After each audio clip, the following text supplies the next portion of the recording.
আশেপাশে পাড়াতে দেখবেন কোনো বাড়িতে 4টা 5টা যদি ভাই থাকে, সবচেয়ে ছোট ভাইটা সবসময় বৌদিদের বদনাম করে, বৌদিদের এক ফোঁটাও দেখতে পারে না।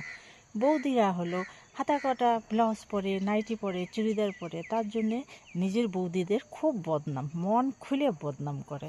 বুঝতে পারলাম, নিজের বৌদিদের মানে সম্মান বলে কোনো জিনিস রাখে না, সে সবসময় বদনাম করে।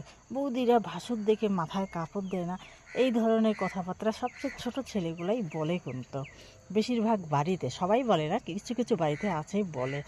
আর যখন সেই ছোট ছেলে যখন বিয়ে করে, তখন নিজের বউকে কন্ট্রোল করতে পারে না, তখন নিজের বউকে কী করে, জিন্স পরায়, টপ পরায়, চুড়িদার পরায়, কুর্তি পরায়, লং ফ্রক পরায়, শর্ট ফ্রক পরায়, মানে কত রকমের যে জিনিস তখন সে পরায় নিজের বউকে।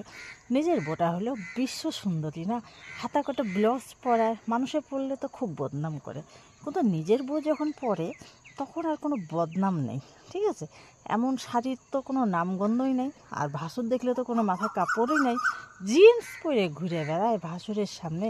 তাহলে পরে কি করে মাথায় কাপড় দেবে? কাপড়টা থাকলে না মাথায় কাপড় দিবে। ওই জন্যে না, নিজের বউকে আগে সাবধান করতে লাগে, তারপরে নিজের বৌদিগুলোর সঙ্গে লাগতে লাগে।